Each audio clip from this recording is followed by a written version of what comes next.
Hi, everyone, and welcome to our 31st session of Huddle in Place with the Nine-Sided Circle. It is April 25th, 2020. I'm one of your hosts, Nora Kyle, currently in Los Angeles. And I am the other host who is not Noor Kyle in the Bay Area or somewhere deep in the Southwest. Oh, hello. Thank you, Mushtaq.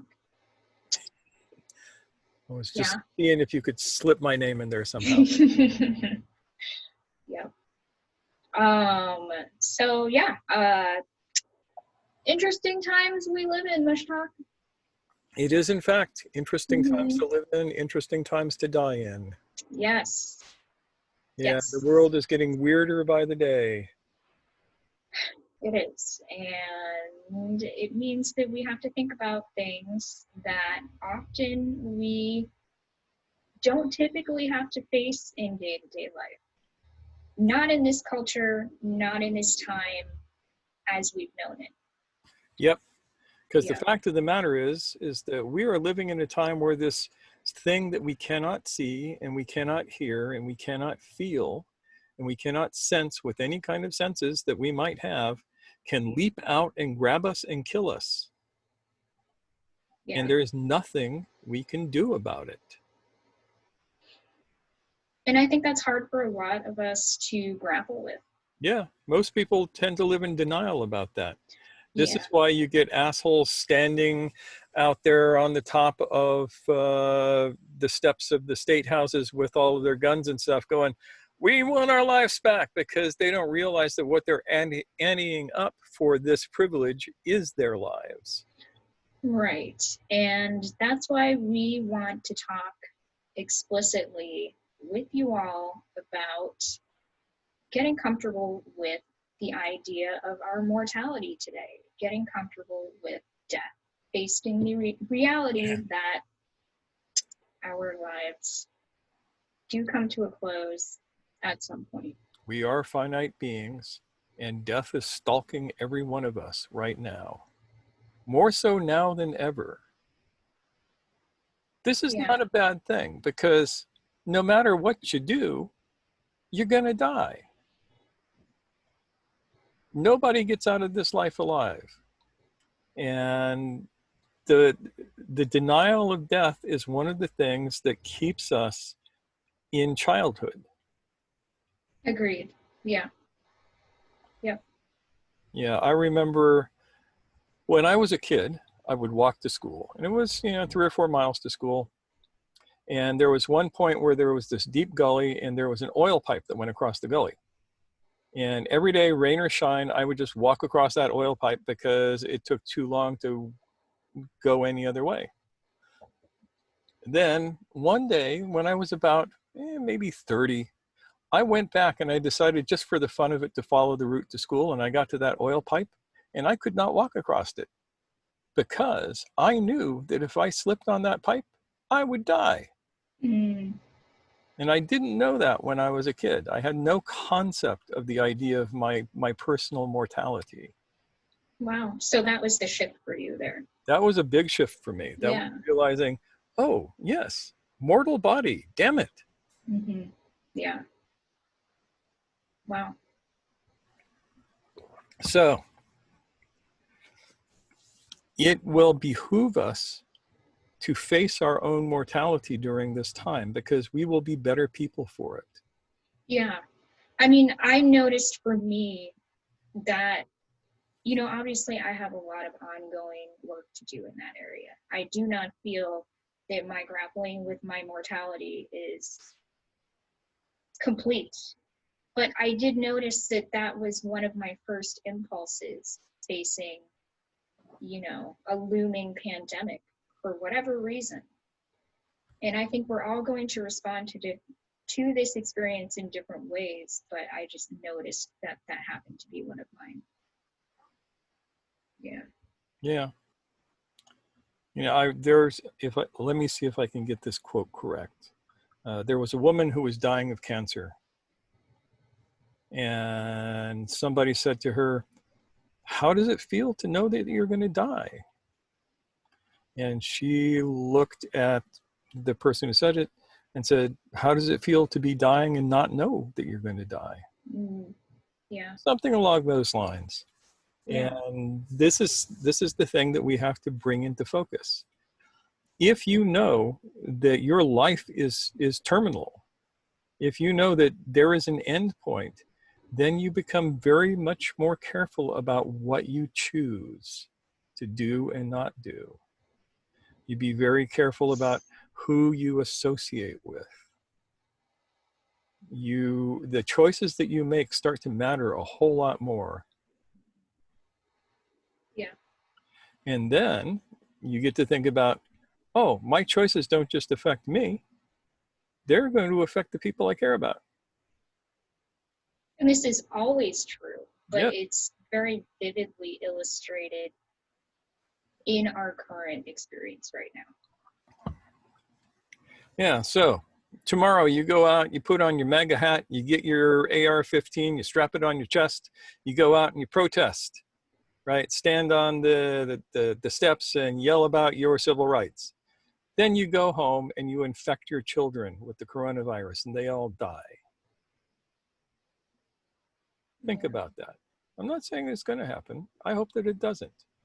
But that's what you ante up every day, whether you know it or not. Every day, the choices that you make tell you whether or not you're going to live or die. Yeah. And sometimes tell you whether the people around you are going to live or die. Yeah. I think we've all been, for us younger people, I think we've all been banking on this idea that it does not affect people in their 30s and younger. And I think that's at this point proven to be a bit of a misconception Yep. because, just because there's a lower probability of having serious complications, it does not mean it's a zero level Yes, the probability. probability is always greater than zero.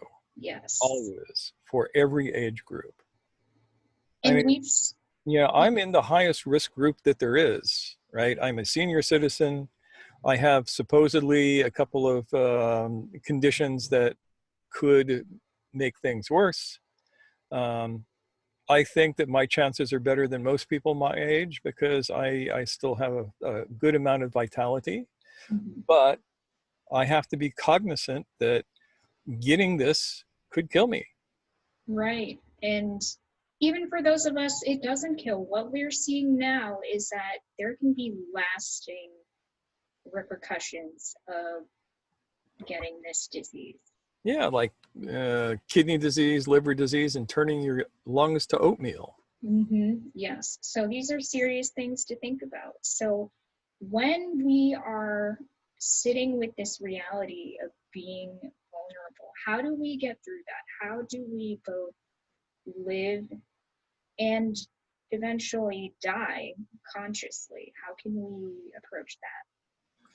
First thing, choose to be mortal. Stop denying your own terminal nature. Choose it instead. And live your life authentically, which means do the things that you know are right to do. And then you can die authentically. And dying authentically doesn't look like any one thing. The Buddhist monk who sits in lotus position and meditates and then just lets his life slip away, that for him, that's an authentic death. For another person, they're standing behind the door with a baseball bat, waiting for death to show up, planning to give him the fight of his life. That's also an authentic death. It's die the way you live, die as who you are. And in every moment, realize that this could be your last and act accordingly. It's an old cliche, death as an advisor, right? Castaneda wrote about that years ago and turned it into a silly sort of thing that nobody took seriously. Now we're being invited to take it seriously. If this is your last day, how are you living it? Yeah.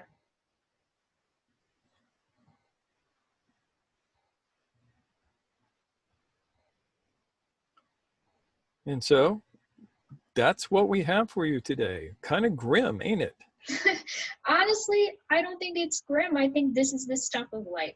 For me, I find that there's something very vital about talking about the reality of life ending, in that it gets you motivated to do the living. Yep. And as my old philosophy professor used to say, nobody can die your death for you. Yeah. It's the thing that makes you unique, and it's the thing that makes us all equal. Yeah. So embrace it. It's Yeah. the thing that makes us free. Yes. There you That go. too, yes. I suspect living forever would not be all it's cracked up to be. Yeah, maybe, maybe not. Yeah. Miyamoto Musashi said, the way of the warrior is in embracing death. Yep. And I mean, he was a wise guy. Worth listening to.